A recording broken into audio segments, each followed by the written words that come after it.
Hello and welcome. In this module, we are going to discuss about simulation in R. Basically, this module is a continuation of the previous module where we had started the discussion of simulation in R. In the previous module, we had discussed about several functions, basic functions that are associated with probability distributions, like the functions which started with D, the functions which started with R, P and Q. We had shown several examples associated with a number of distributions there. In this module, we are going to discuss about what the aim of simulation actually is. We will show you several examples to show how simulation is useful for any statistical analysis and something like that.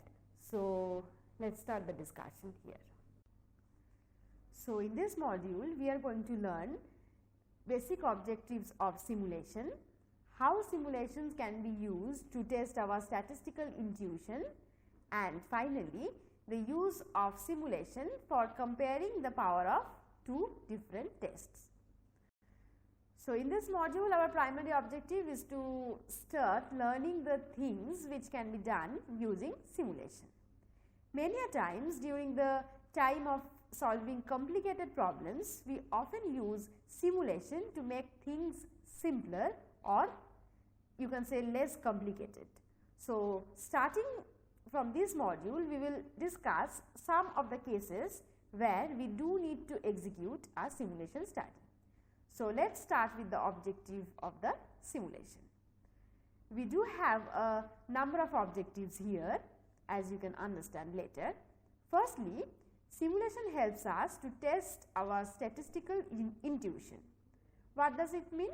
It actually means very often it happens that based on our statistical knowledge and intuition, we can give some proposition. But the actual difficulty comes during the time when we try to establish it. Sometimes it actually gets harder and harder to prove something mathematically.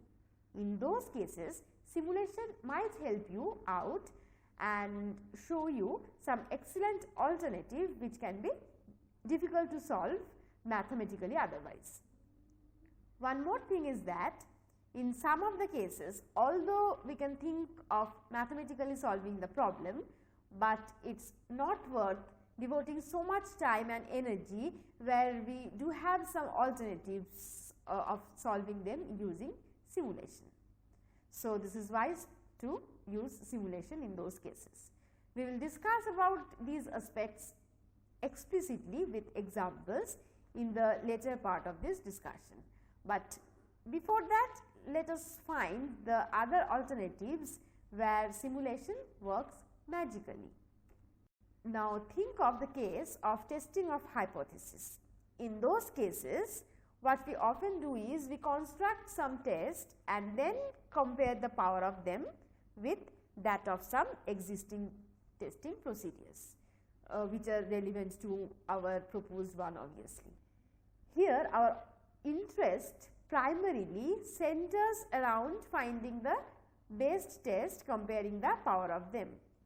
In some of the cases, simulation studies are often used to compare power of the existing tests. We will discuss power comparison of this kind in our subsequent discussion, where we will see how we can compare two different types of test. One might be non-parametric and the other might be parametric one, and we will show you how easily they can be done without taking help from any strict mathematical formulae. Another aspect of or objective of introducing the simulation study is it helps us to explore our newly invented technique. What does it mean?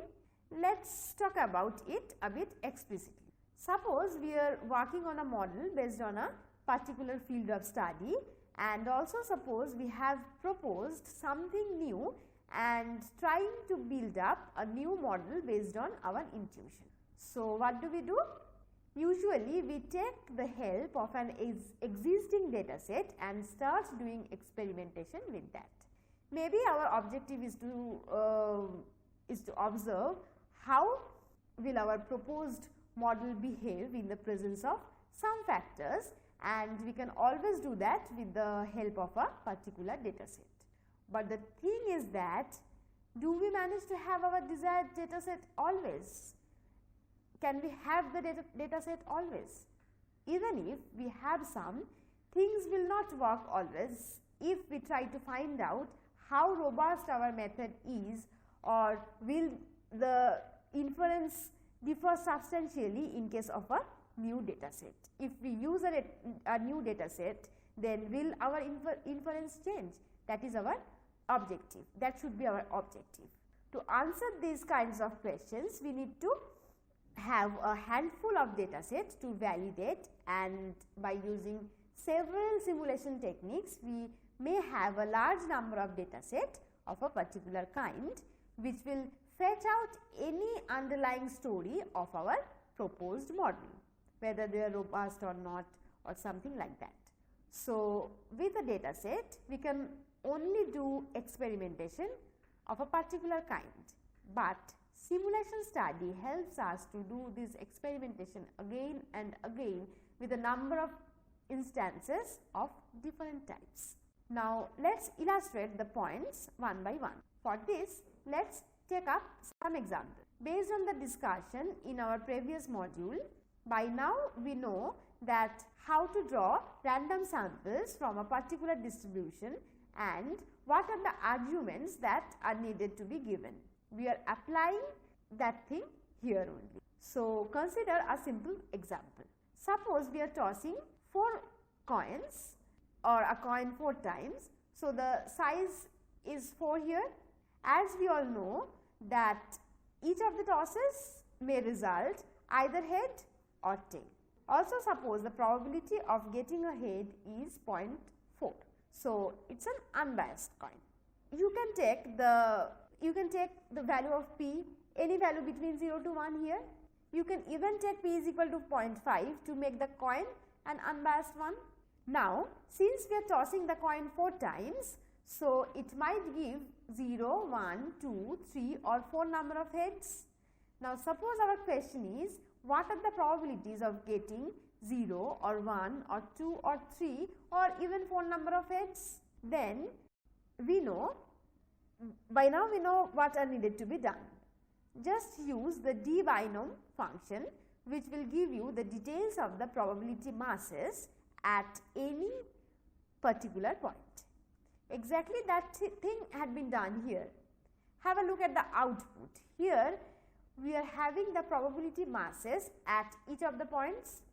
Also, since these can't be less than 0 or more than 4 integer values of head. So, if we add up the values obtained at each of the 5 points, we will come up with exactly 1, which is the total probability that are distributed over the mass points. So, if we add up the outputs that we are having here in this slide, we are going to have 1 only. Now, let us start the discussion of some of the ideas which we have come across in case of probability theory.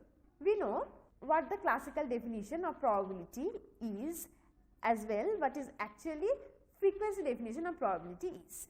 Here we need to start with a study of randomness and uncertainty. Primarily we will deal with probability theory. We will do this by using simulations.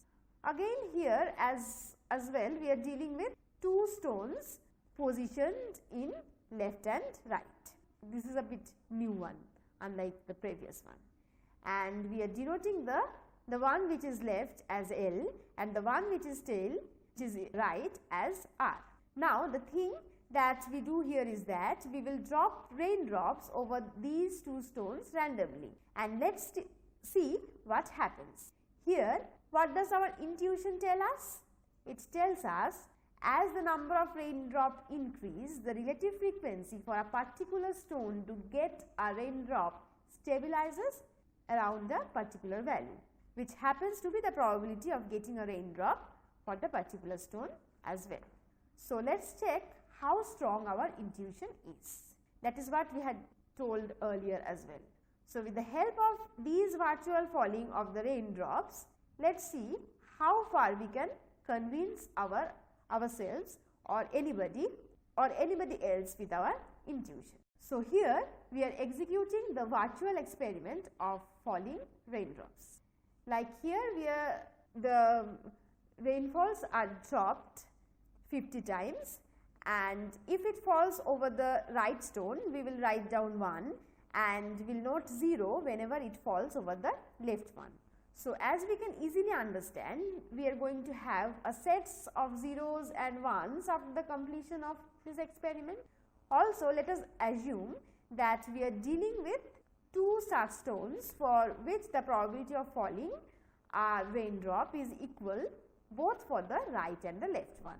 So, the probability of falling a raindrop over the right stone is taken to be 0.5 here, which equals the probability of falling it over the left one.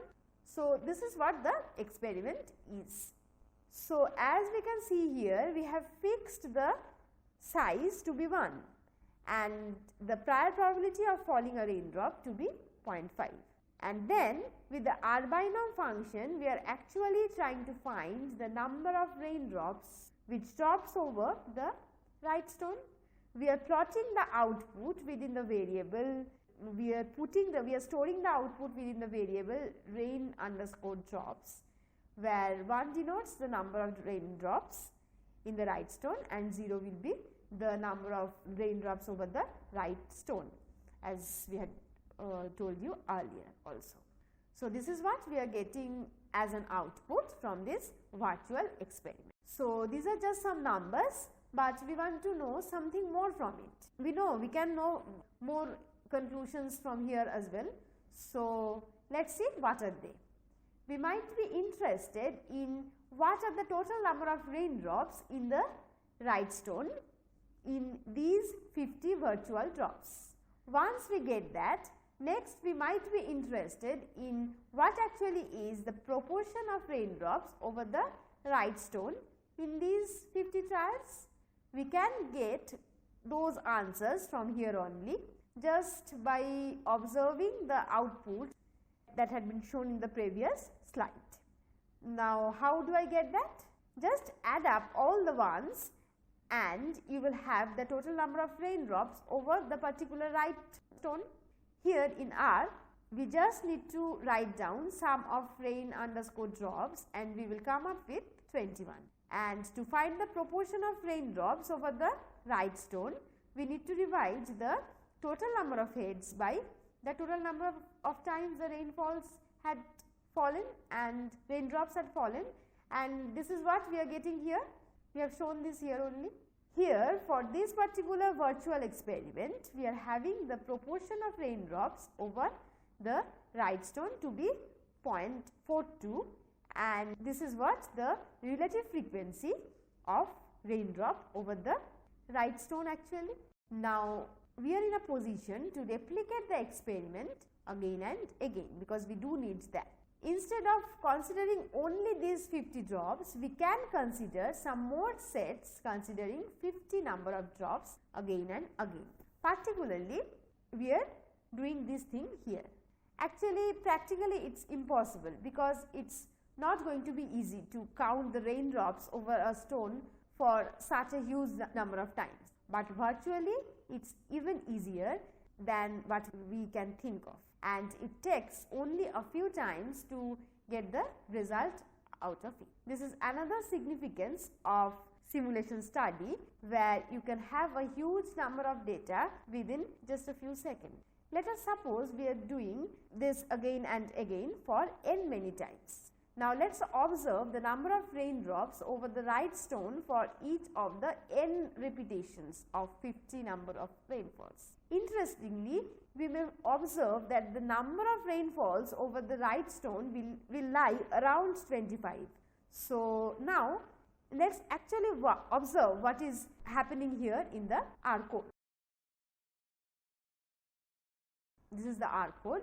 Here the idea is to replicate the same experiment of observing 50 raindrops as many times as possible. For this, what we have done is we are starting with 25 many repetitions and going up to 10,000 repetitions. In between, we observe the falling of 50 raindrops respectively 50, 100, 500, 10, 1000 and 1000 times. Mind it, the objective of all the repetitions is only to observe the number of raindrops falling over the right stone. So, as it had been given here, we are taking the number of trials of observations to be a vector of 25, 50, 200, 500, 1000 and 10,000. And for each of the elements of the vector trials, we are observing 50 outputs. So, we are fixing k to be 50, which will be used later to draw random samples from binomial distribution. We had seen this and applied this earlier as well. So, we are not going into the details of the function here.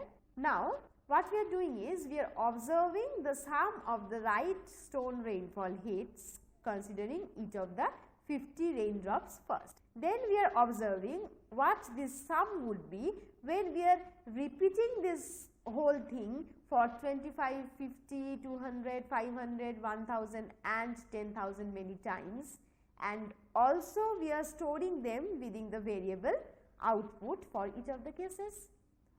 This thing can be found through the basic command sum of R binom, then within first bracket within the argument k comma size comma p. Here, as we know, as we have discussed, k is 50, which is the number of raindrops that we are observing each time, and size is equal to 1, and p is the prior probability that we are having as 0.5 here. Now, as we know, when we have too much observations, we can count the frequencies corresponding to each of the observations. We can make it a frequency data, and we can plot them using a histogram. We can have the output variables as well here, which will show you what are the sum of right stone raindrops corresponding to each of the 25, 50, 100, 500, 1000 and 10,000 observations. So, as we put the output variable in order to have a histogram, we may find what the distribution of the sum of the numbers actually is. This command of output will give us the desired histogram. So, this is what the histogram is. So, this is what the histogram is. So, look at the histogram and have a closer look at this. The histogram will give us the frequency of the right stone hits as the number of observations increases from 25 to 10,000.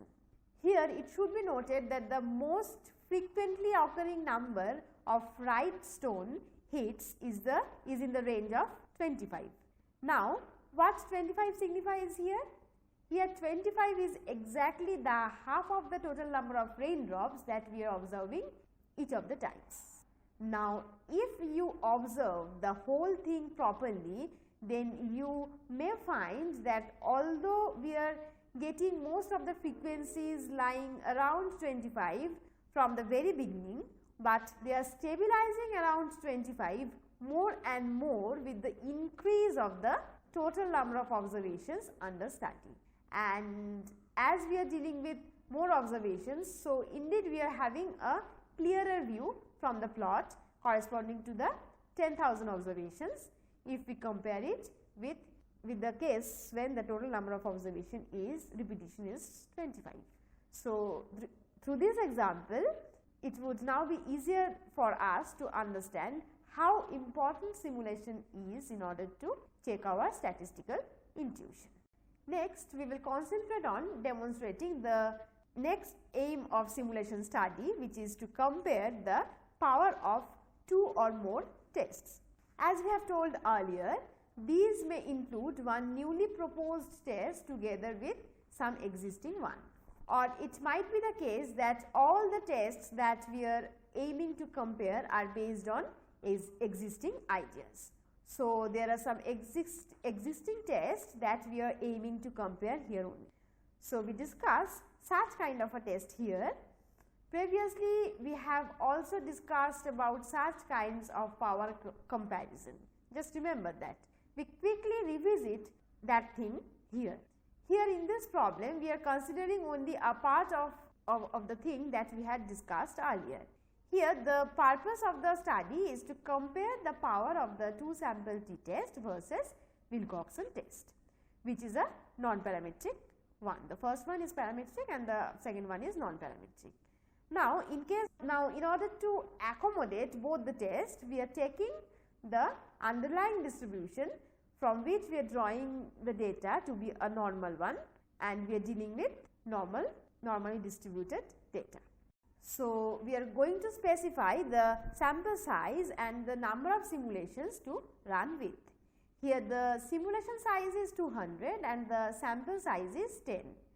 We shall set the mean of the first population to 0 and run the simulation for a range of values of the difference in means with mu1 to be 0, delta to be a sequence of -2 to 2 with a length 50. We also need to set the seed so as to be able to reproduce the random number generation. So, here we are setting the seed as set.seed 231. We had discussed about this in the previous module, so we are not going into the details of this, and these are the prerequisites of the program that we are dealing with. So, the structure of our program will look like this. Here we are getting different values of the mean of the second population by taking different values of delta.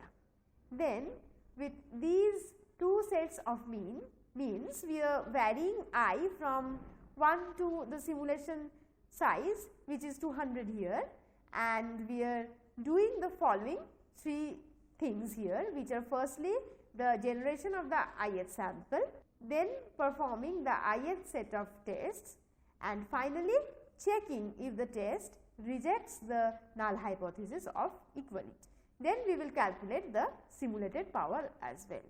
Now, have a look at this. The first things are same as that of the previous one. Here within the loop j, the means for the second sample are generated. Now, since we have 50 deltas, so the mu2s are also of size 50 and the things within the ith loop are already specified. So, we are not discussing that here. So, now for the jth setting, we are calculating the power of the test. Since we have 50 sets of mu1 and mu2, so altogether we are going to have 50 powers. Now, have a closer look at this. Initialize variables pow.tTest and pow.wtest, which will store the powers of the two tests that we are wishing to compare. And then what we are doing is we are calculating the powers for each of the 50 combinations of means. Now, let us see what is there within the ith loop. Here primarily we are generating the two samples, then for each of the 200 simulations the t-test and Wilcoxon test, both the previous one is parametric and the second one is non-parametric. We are dealing with these two tests and these two tests are performed. We can have the details of the outcomes of each of them as well. We can get it from here also, and then the powers are calculated. So, through this example we can explain the fact that how simple it is to compare the power of a couple of tests through simulation. We will take up things of these kinds more and more in the next few modules as well, which will be dedicated to simulation studies.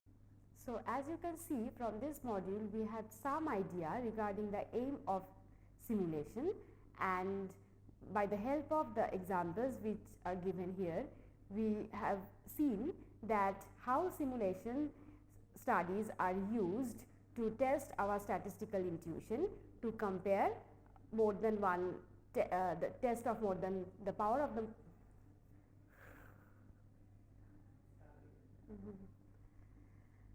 so, as you can see from the discussion of this module, here the objective of the simulation studies are very clear to us now. From the help of the examples that had been given here, we can see how simulation studies can be done to compare the powers of several tests, more than one test at a time, and how simulation studies are useful to test our statistical intuition. We will continue the discussion in the next module as well, where we will show you several other examples. So, let us stop the discussion here.